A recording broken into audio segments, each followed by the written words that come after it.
Taste the Daily. Rajeswari Priya madam, DMK மக்களுக்கு செய்த திட்டங்கள் எதுவும் இல்லாததுனால தான் விமர்சனமா? ஆமாம், அதில் எந்த மாற்று கருத்துமே கிடையாது. இப்போ விவசாயிகள் பற்றி பேசுகிறதுக்கு தகுதியான ஒரு தலைவர் இன்னைக்கு இருக்காங்கன்னா அது நிச்சயமாக எதிர்க்கட்சி தலைவர் மாண்புமிகு எடப்பாடி கே பழனிசாமி அவர்கள் தான்.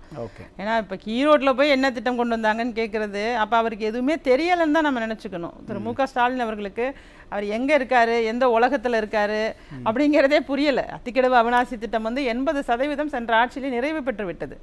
அதை 3 வருஷமாக வெயிட் பண்ணி 20% முடிக்காமல் அதுக்கப்புறம் அவங்களுக்கு ஸ்டிக்கர் ஒட்டிக்கிட்டாங்க பாருங்க. அதெல்லாம் நமக்கு எவ்வளோ பெரிய ஒரு மோசமான செயல். மக்களை பற்றி யோசிக்கிறதே இல்லை. விவசாயி மேலே குண்டாஸ் போட்டது உங்களுடைய திமுக ஆட்சி. இதை விட நீங்கள் துரோகம் அப்படிங்கிற வார்த்தையோ துரோகிங்கிறதோ காலம் காலமாக யாருக்கு பொருந்தும் அப்படிங்கிறது தமிழக மக்களுக்கு தெரியும். தமிழின துரோகின்னு யாரை சொல்லுவாங்கங்கிறது மக்களுக்கு தெரியும். அதனால துரோகம் அப்படிங்கிற வார்த்தை, துரோகிங்கிற வார்த்தை எல்லாம் உங்களை சார்ந்தது. அந்த வார்த்தையை நீங்க இப்ப பேசுறீங்கன்னா அது உங்களே நீங்க பேசுறதுக்கு தான் சமம். இதே வந்து கால கல்வெட்டுல அழிக்க முடியாத துரோகி அப்படின்னு உங்களுடைய கூட்டணியில இருக்கக்கூடிய திரு வைகோ அவர்கள் திரு மு கருணாநிதி அவர்களை பார்த்து சொன்னாரு. இன்னைக்கு நீங்க மேடையில இருந்துகிட்டு இந்த துரோகிங்கிற வார்த்தையை பேசி நீங்க எதிர்க்கட்சி தலைவரை தாக்குறீங்கன்னா அந்த அளவுக்கு உங்களுக்கு தோல்வி பயம் ஏற்பட்டிருக்கு.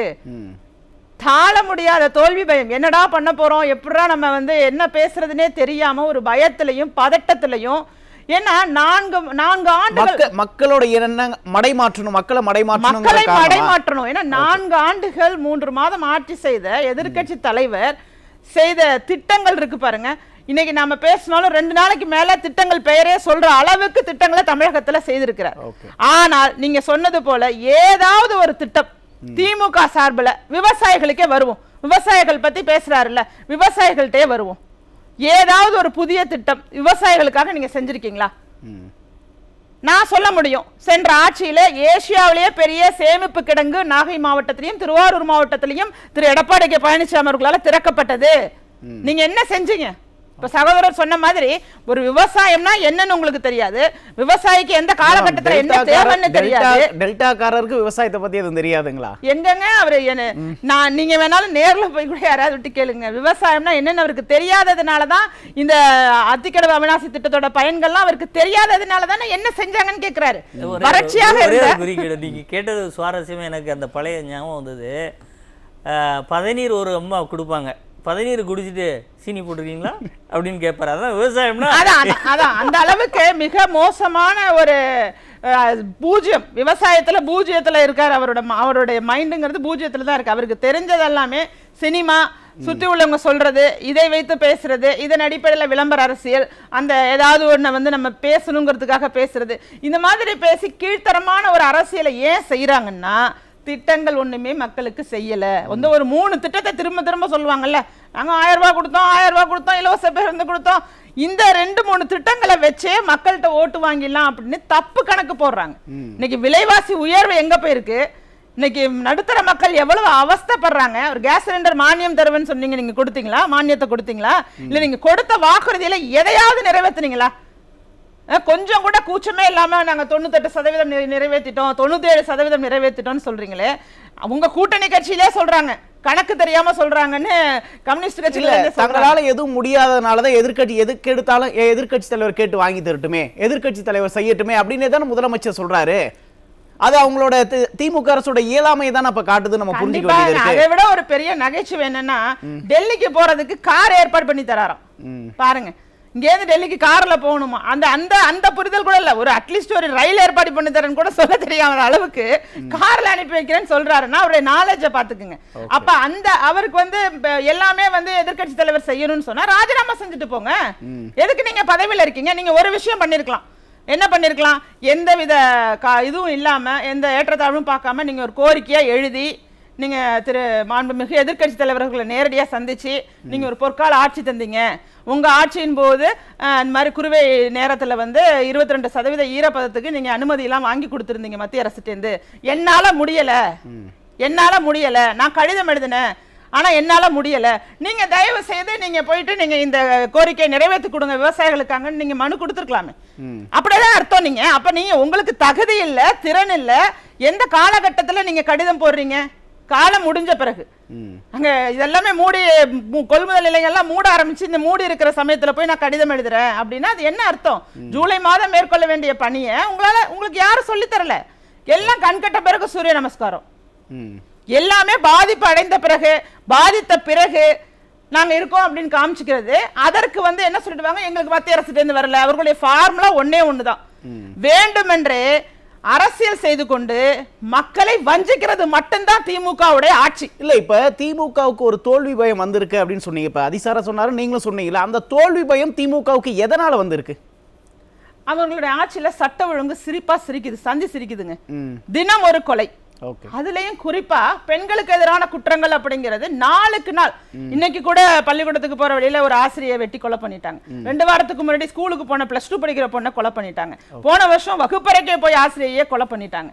இப்படி இந்த கொலைகள் அப்படிங்கிறது ரொம்பவே அதிகமாயிட்டே வருது. மக்கள் மத்தியில ஒரு பேனிக், ஒரு பயந்த சூழ்நிலை. ஐயோ நம்ம எப்ப என்ன ஆகும்னே தெரியலையே அப்படிங்கிற மாதிரியான ஒரு சூழ்நிலை. போதை பழக்க புழக்கம் எல்லா இடத்துலயும் பரவிட்டு. இந்த இப்ப நாகப்பட்டினம் மாவட்டத்துல மகளிர் போராடினாங்க பாத்தீங்களா, 25 ரூபாய்க்கு கள்ளச்சாராயம் கிடைக்குது, நாங்க தினம் தினம் போலீஸ் கிட்ட போய் சொல்றோம், இதை நிறுத்துங்க நிறுத்துங்கன்னு சொல்றோம், போலீஸ் அதை தடுக்கிறது இல்ல. இதை விட வேற என்ன ஆதாரம் வேணும்? ஏன் தோல்வி பயம் வருதுன்னா, உங்கள் ஆட்சியில உங்களுடைய திமுக நிர்வாகிகள் எல்லா கிரைம்ஸ், எல்லா குற்றங்கள்லயுமே ஈடுபடுறாங்க. போதைப் பொருள் விற்கிறாங்க, பெண்களுக்கு எதிரான குற்றங்கள்ல ஈடுபடுறாங்க. திமுகவினரே 6 மாத காலமாக மிரட்டி ஒரு பாலியல் துன்புறுத்தல் ஒரு பெண்ணை பண்ணதை இப்பதான் பார்த்துட்டு இருக்கோம். இது மாதிரி இன்னும் வெளியில வராத தொந்தரவுகள்லாம் ஆயிரக்கணக்கான லட்சக்கணக்கான துன்பங்களை மக்கள் களத்துல அனுபவித்துக் கொண்டிருக்கிறாங்க. இப்ப நிர்வாக தோல்வினால திமுகவுக்கு ஒரு பக்கம் பயம் அப்படின்னு நம்ம வச்சுட்டாலும் கூட, இன்னொரு பக்கம் இந்த பக்கம் அதிமுக பாஜக கூட்டணி வலுவா அமைஞ்சிருக்குல்ல, அதனால திமுகவுக்கு ஒரு பயம் ஏற்பட்டிருக்கு. அந்த பயத்தின் வெளிப்பாடு தான் இப்ப முதலமைச்சர் தொடர்ச்சியா அதிமுக விமர்சனம் பண்றாரா? ஆமாங்க. ஏன்னு கேட்டீங்கன்னா, இந்த ஒரு ஃபார்முலா ஒன்று திமுக சொல்ற மாதிரி அவங்க நாங்க பாஜகவை எதிர்க்கிறோம், பாஜக உள்ள வந்துரும், இதை மட்டுமே சொல்லிதான் அவர்களால் அரசியல் செய்ய முடிஞ்சிட்டு இருக்குங்கிறது மக்களுக்கு தெரிஞ்சிட்டு. இப்ப மக்கள் தெளிவாயிட்டாங்க. நீங்க எதிர்க்கிறோம் அப்படிங்கிற பேர்ல எங்களுக்கு கிடைக்கப்பெற வேண்டிய உரிமைகளையும் நலத்திட்டங்களையும் தடுக்கிறீங்க. அப்ப பாஜக அதிமுக கூட்டணி அப்படிங்கிறது கண்டிப்பாக தமிழகத்திற்கு நன்மையை கொடுக்கக்கூடிய ஒரு கூட்டணி. எல்லாரும் சிந்திக்க தொடங்கிட்டாங்க, அரசியல் விழிப்புணர்வு வந்துட்டு.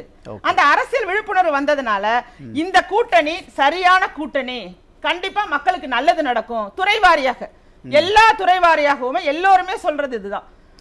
களம் அதிமுக பாஜக கூட்டணிக்கு சாதகமாக மாறிட்டு. ஏன்னா இவங்க எதை நெகட்டிவா இவங்க பண்ணிட்டு இருந்தாங்களோ மக்கள் அதை பாசிட்டிவா பார்க்க ஆரம்பிச்சிட்டாங்க. இப்பதான் அவர்களுக்கு புரியுது இந்த அரசியல் அப்படிங்கிறது இவர்கள் குடும்பத்தாரும் இவர்கள் கட்சியை சேர்ந்தவர்களும் நலமோடு வாழ்வதற்காக நம்மள அப்பாவி மக்களை ஏமாத்தி இருக்காங்க, பொய் வாக்குறுதிகளை கொடுத்திருக்காங்க. பாஜகவை எதிர்க்கிறோங்கிற பேர்ல அவர்கள் மதவாதத்தை தூண்டுறாங்க. அமைதியா இருக்கக்கூடிய தமிழகத்தை அமைதி இல்லாம சீர்குலைப்பதும் திமுக தான். இங்க எந்த சிறுபான்மையினருக்கும் எந்த இடையூறும் கிடையாது. எல்லோருமே அண்ணன் தம்பியாக சரிக்கு சமமாக இன்னைக்கு வாழ்ந்து கொண்டிருக்கிற இடத்துல நீங்க தான் மதவாதத்தை தூண்டுறீங்க. உங்களுடைய வாக்கு வங்கி அரசியலுக்காக மிகவும் கீழ்த்தரமான செயல்கள்ல நீங்க இறங்கி இருக்கீங்க. இது எல்லாமே இஸ்லாமியர்களுக்கும் புரிய தொடங்கிட்டு, கிறிஸ்தவர்களுக்கும் புரிய தொடங்கிட்டு. ஆனா இப்ப முதலமைச்சர் சமீபத்துல பேசும்போது கூட சொன்னாரு, தமிழ்நாடு இங்க அமைதி பூங்காவா தான் இருக்கு, எதிர்கட்சி தலைவர் எதிர்கட்சிகளை தான் இதை இங்க ஒரு சட்டம் ஒழுங்கு சீர்கெட்டு போயிருக்கு அப்படிங்கிற மாதிரி சித்தரிக்கிறாங்க. இது திமுகவுக்கு அவப்பெயரை ஏற்படுத்த இப்படி சித்தரிக்கிறாங்க அப்படின்னு முதலமைச்சர் சொல்றாரு. அப்ப தமிழ்நாட்டுல என்ன நடக்குது, கள நிலவரம் என்ன அப்படிங்கறதே முதலமைச்சருக்கு இன்னும் தெரியலன்னு தான் நம்ம புரிஞ்சுக்க வேண்டியது இருக்கு. நிச்சயமாக அதைத்தான் சொல்றேன். அதனாலதான் எதிர்கட்சி தலைவர் அவர் பொம்மை முதல்வர்னு சொல்றாரு. நீதிமன்ற வளாகத்துக்கிட்ட கொலை நடந்திருக்குங்க, எத்தனை வழக்கறிஞர்கள் தாக்கப்பட்டிருக்காங்க. 1-2 கிடையாதுங்க, எப்போதும் எல்லா சம்பவமும் நடக்கும். ஆனா 40 to 50% பெண்களுக்கு எதிரான குற்றங்கள் அதிகமா இருக்கு. நான் சொல்லல, மகளிர் ஆணையம் சொல்லுதே. அந்த ஆணையத்துல உள்ள அம்மாவே பயந்துகிட்டு என்ன ஏதாவது நம்மள பண்ணிடுவாங்களோன்னு விழிப்புணர்வு அதிகமானதுனால இந்த பதிவு இருக்குன்னு சொல்லி பாவம் அவங்களே பயந்து அந்த ஸ்டேட்மெண்ட்டை சொல்லக்கூட, இந்த ரவுடி கும்பல்கிட்ட அதை சொல்லக்கூட ஒரு பயந்த ஒரு சூழ்நிலை தான் நிலவுது. அவங்களுக்கே இங்க பாதுகாப்பு கிடையாது. ஏன்னா தெரியும் இவங்க யாரு, இவங்க ரவுடிசம் எப்படி பண்ணிட்டு இருக்காங்க, நாளுக்கு நாள் எவ்வளவு சட்ட ஒழுங்கு சீர்கெட்டு இருக்கு அப்படிங்கிறது எல்லாருக்குமே தெரியும். எல்லாருக்குள்ளயுமே ஒரு பயம். இன்னைக்கு நடக்கக்கூடிய விஷயத்தங்க மக்கள் வெளிப்படுத்துறது அப்படிங்கிறது குறைவான சதவீதம் தான். 10-20% தான் செய்திகள் வெளியில வருது. மற்றவர்கள் எல்லாம் நடுக்கத்துல இருக்காங்க. ஏன்னா அங்க திமுகவினரை பத்தி தெரியும், நம்ம இதை போய் வெளியில சொன்னோம்னா நம்மள தாக்கிடுவாங்க. நீங்க கேள்விப்பட்டிருப்பீங்க, கள்ளச்சாராயம் விற்பனை நடக்கும் போது கூட அங்க இருந்த பலர் அதை எதிர்த்து கேள்வி கேட்க பயந்தோம்னு சொன்னாங்க. அதுதான் உண்மை.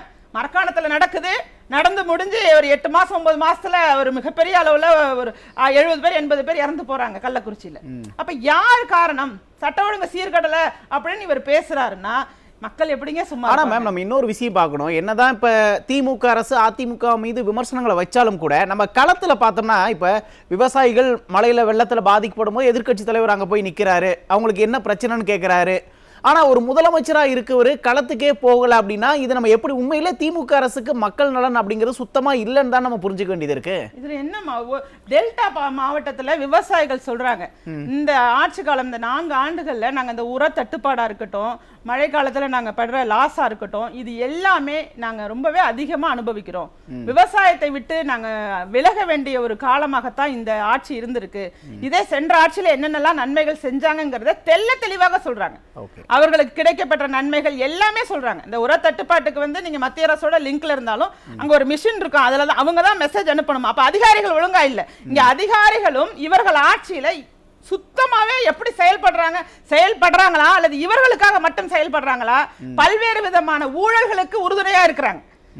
விவசாயிகள் பிரச்சனையிலே வாங்கல, லாரி ஒப்பந்தத்துல ஊழல், அங்க நெல் அடிக்கிற எந்திரத்தை வச்சு அங்க அடிக்கும் போது அதுல ஊழல், அதாவது கொள்ளையடிச்சு நெல்ல தனி வியாபாரம், அது அப்புறம் கோழிக்கு இது உரமா கொடுக்குறோன்னு சொல்லி அதுல இருந்து வர்றது அது தனி வியாபாரம். எல்லா இடத்துலயுமே தனித்தனியாக ஒரு லாரிக்கு 10 லட்சம் ரூபாய் கூட வச்சு கள்ளத்தனமா வியாபாரம் பண்ணி 20 லட்சம் ரூபாய்னா 30 லட்சம் ரூபாய் அதுல கள்ள வருமானம். இல்ல டாஸ்மாக்ல கள்ள வருமானம். மீண்டும் இப்ப 2026 மக்களை ஏமாத்துறதுக்கு தான் திமுக இந்த மாதிரியான ஒரு பொய் பிரச்சாரங்களை பண்ணிட்டு இருக்கா? கண்டிப்பாகங்க. அதாவது இனிமே மக்கள் ஏமாற மாட்டாங்க, மக்கள் தெளிவா இருக்காங்க, மக்கள் மிக தெளிவாக இருக்காங்க. இந்த டாஸ்மாக் அப்படிங்கிற ஒரு விஷயத்தை 24 மணி நேரமும் தமிழகம் முழுவதும் கொண்டுட்டு வந்த பெருமை திமுகவுக்கு சேருங்க. டைமிங்கே கிடையாது. காலையில 12 மணிக்கு திறக்கணும்னா நீங்க போய் பாருங்க, எல்லா இடத்துலயும் எல்லா நேரமும் ஒரு சின்ன ஒரு ஓட்ட மாதிரி போட்டு வச்சு அங்க ஒரு வியாபாரம் நடந்துட்டு இருக்கு. ஒரு வாசல், ஒரு பின்பக்கமா ஒரு வாசல் வச்சு அங்க ஒரு வியாபாரம் நடந்துட்டு இருக்கு. குறிப்பாக பெண்கள் 1000 ரூபாய் கூட எங்களுக்கு வேண்டாம், எங்க ஊர்ல கள்ளச்சாராயம் விக்குது அதை தடுக்கல, என் பிள்ளைங்க போதைப் பொருள் பயன்படுத்துறாங்க அதை தடுக்கல, டாஸ்மாக்ல 24 மணி நேரம் குடிச்சிட்டு அங்கேயே கிடக்குறாரு அதை தடுக்கல. ஒரு அம்மா பேசுது, டீ குடிக்கிற நேரத்துல காலையில போய் கள்ளச்சாராயம் வாங்கி குடிக்கிறாரு என் கணவர்னு பேசுது. அப்ப அந்த பெண்கள் இந்த 1000 ரூபாயை விரும்பல. இந்த சட்ட ஒழுங்கு சீர்கெட்டு முறையற்ற நிறைய வேலைகள் நடக்குது தமிழ்நாட்டுல. இதை தடுக்கணும் அப்படின்னா கண்டிப்பாக அது அதிமுக தலைமையிலான ஆட்சியால தான் முடியும். முதற்கட்ட கருத்தா எடுத்துக்கிறோம், நம்ம தொடர்ந்து பேசுவோம். ராஜேஸ்வரி பிரியா மேடம், இல்ல இப்ப திமுக அதிமுக எதுவும் செய்யல, என்ன செஞ்சதுன்னு கேட்டுக்கிட்டே இருக்காங்கல்ல, அப்படி பேசி அதிமுக செய்த திட்டங்களை மக்கள்கிட்ட இருந்து மறக்கடிக்க செய்ய முடியுமா? மறக்கடிக்க செய்யல, நல்லது செய்யறாரு. எல்லாரும் பதில் சொல்ல ஆரம்பிக்கிறாங்க, என்னையா பேசுற அப்படிங்கிற மாதிரி அவங்க மைண்ட் வாய்ஸ் இருக்கும். ஏன் இவ்வளவு திட்டங்கள் பண்ணியிருக்காரு, குடிமராமத்து பணி, விவசாயிகள் எடுத்துக்கிட்டோம்னா சொல்லிக்கிட்டே போகலாம்.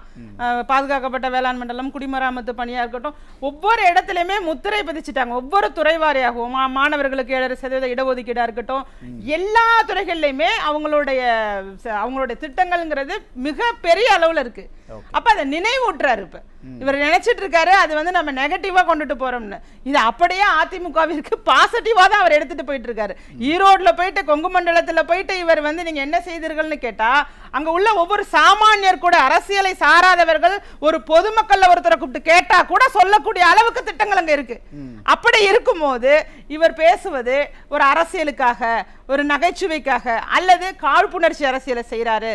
அதாவது ஒரு 4.5 வருஷமா ஆட்சி செய்த ஆட்சி அதிகாரத்துல இருந்த நீங்க என்னால ஒரு மனுவை கொடுத்த ஒரு கடிதத்தை அனுப்பி அதுல நாங்க அதை விவசாயிகளுக்கு நிறைவேற்றி கொடுக்க முடியலன்னு உங்களுடைய இயலாமையை நீங்களே ஒத்துக்கிறீங்க, நீங்களே ஏற்றுக்கொண்டு விட்டீர்கள். எல்லா இடத்துலயுமே இந்த பிரச்சனைக்கு மட்டும் இல்ல, நம்ம பல விவாதங்கள்ட்ட நம்ம பேசியிருக்கோம். அப்ப ஒவ்வொரு இடத்துலயுமே எங்களால முடியலங்கிறத ஏத்துக்கிட்டு ஆட்சி செய்வதற்கே தகுதியற்றவர்களாக, நிர்வாக திறனற்றவர்களாக, தன்னுடைய கட்டுப்பாட்டில் இருக்கக்கூடிய காவல்துறையை கூட கட்டுப்படுத்த முடியாத இடத்துல திரு மு.க. ஸ்டாலின் அவர்கள் இருக்காரு. அதனால அவர்களுக்கு தான் அது பின்னடைவை ஏற்படுத்தும். வார்த்தைகளை சரியாக பிரயோகிக்க வேண்டும். நான் மறுபடியும் சொல்றேன், நீங்க அரசியலை கருத்து ரீதியாகத்தான் எதிர்க்கட்சி தலைவர் அணுகிறார். மக்களுக்கு பலனளிக்கும் வகையில உங்களுடைய ஆட்சி இல்ல, மக்களுக்கு எதிராக இருக்கு, விவசாயிகளுக்கு எதிராக இருக்கு, அதைத்தான் சொல்றாங்களே தவிர நீங்க பேசுற ஒவ்வொரு வார்த்தையும் மிகவும் மோசமான வார்த்தைகளாகவும் அரசியலில் அநாகரிகமான அரசியலை கொண்டு வருவதாகவும் இருக்கிறது. மக்கள் கவனிச்சுக்கிட்டு தான் இருக்காங்க. நன்றி.